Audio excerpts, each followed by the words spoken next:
Hi, I'm Bill O'Reilly. Thanks for watching us tonight. Investigating national security leaks. That is the subject of this evening's Talking Points memo.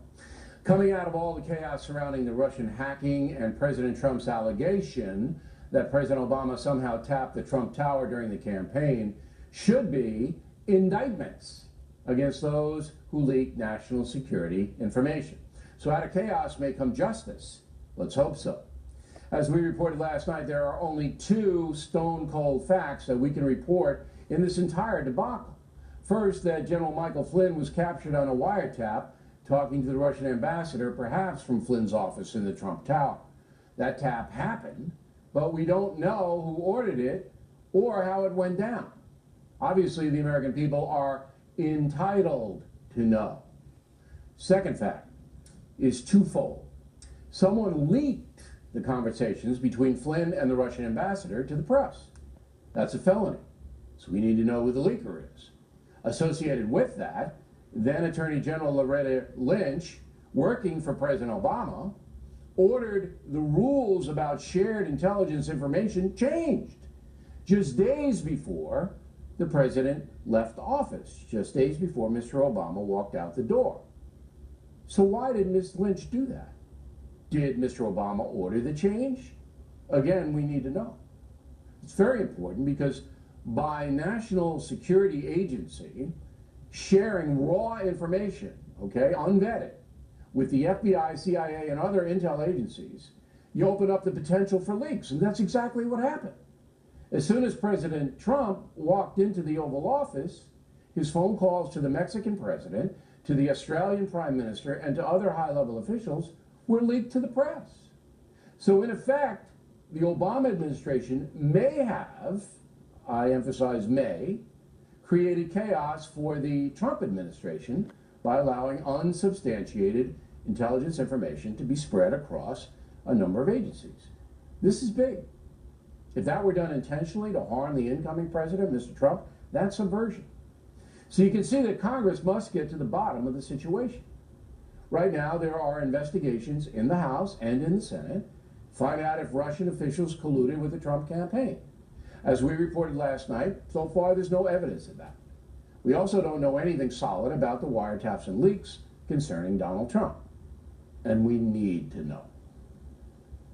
And that's the memo. Now for the top story. Joining us from Washington, Senator Tom Cotton, who is a member of the Senate Intelligence Committee, which is investigating what we laid out in the memo. Senator Cotton also met with President Trump earlier today. So, Senator, tell me about that meeting. What happened? Hey, Bill, it's great to be on with you. So, Senator David Perdue of Georgia and I went to the White House to meet with President Trump. We had a very good, productive meeting. We talked about steps he's already taken to get the economy moving, what we're going to have to do in tandem as a Congress with the president, especially on Obamacare and tax cuts to get the economy growing even faster, create more jobs, and then in particular, legislation that David Perdue and I have that would try to reorient our legal immigration system away from mass unskilled immigration, which has had such a negative effect on working class wages in America, and moving it towards high-skilled and ultra-high-skilled immigration, as President Trump has said he wants to do. Okay, all right, and we'll get to that in a little while. Did you ask President Trump if he had any information he'd like to give you as a member of the Senate Intelligence Committee, backing up the assertion that President Obama tapped the Trump Tower? Did you ask him about that? No, Bill. We talked about the economy, Obamacare, taxes, and immigration. Were you curious about that? Or I mean, if you know. So our inquiry and our review on the Intelligence Committee is moving forward at a good pace. We just got access to a lot of very important documents that otherwise would be very closely restricted. I would point out that it was the Trump administration that gave us that access, not the Obama administration. So far, the level of cooperation we've received has been very thorough, and I look forward to moving as quickly as we can in the Intelligence Committee and making as much of our conclusions as public as we can. I hope you do that. Now, it's a twofold investigation, though, right? Was there collusion between the Trump campaign and Russia? And then, who's leaking out all this stuff? Are you investigating that, the leaks? Well, Bill, I'd actually step back from those two items to the previous matter. The way this all started was the conclusions of the intelligence community that it was Russian intelligence services behind the hacking and the disclosure of emails from the Democratic National Committee and from Hillary Clinton's campaign chairman. We're digging very deeply into that assessment to analyze the intelligence that supports those conclusions. In recent months, as you say, there have been numerous leaks that allege some very fantastical claims about relationships between Donald Trump associates and Russian intelligence officials.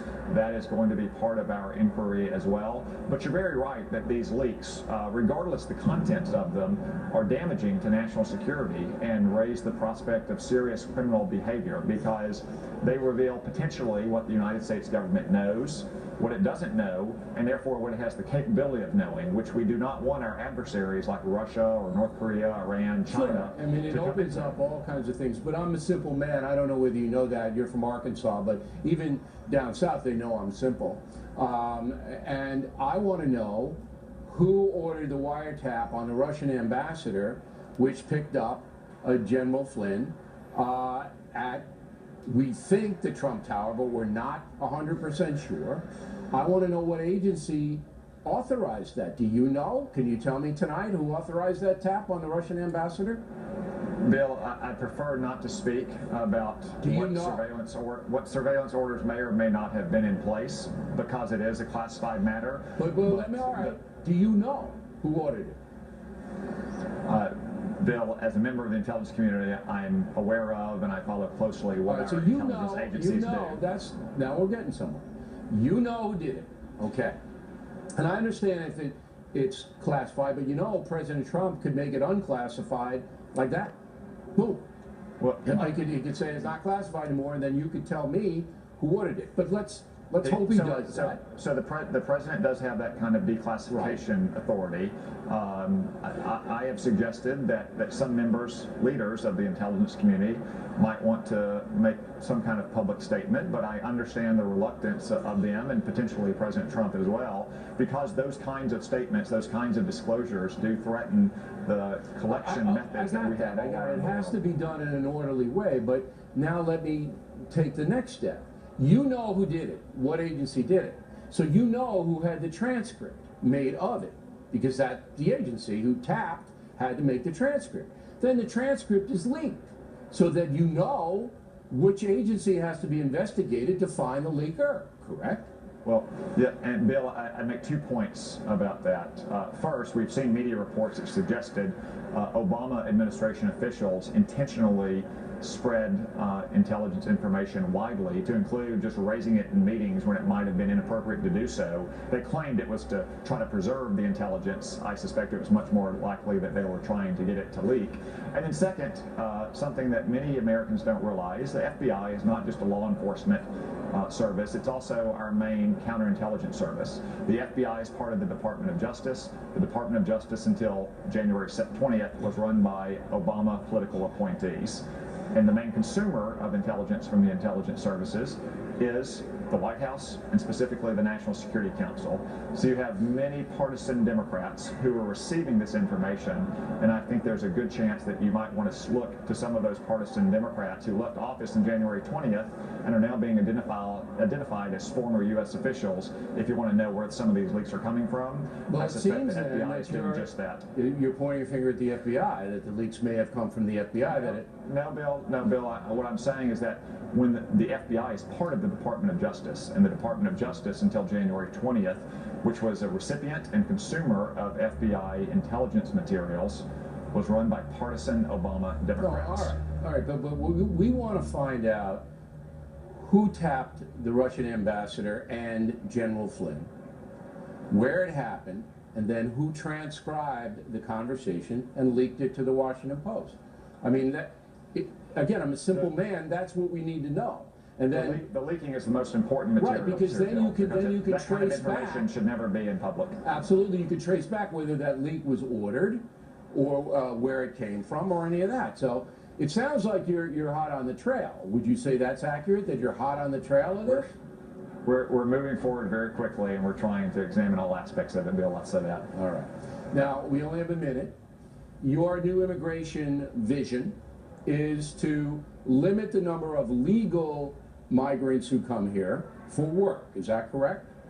That's right, Bill. We want to refocus legal immigration on high-skilled and ultra-high-skilled immigrants who can contribute to our economy. They won't need to use any kind of public welfare benefits, and that'll mean higher wages for working Americans. Okay, but what about the agricultural industry and the service industries, construction industries, who need unskilled labor to fill those jobs, particularly in agriculture?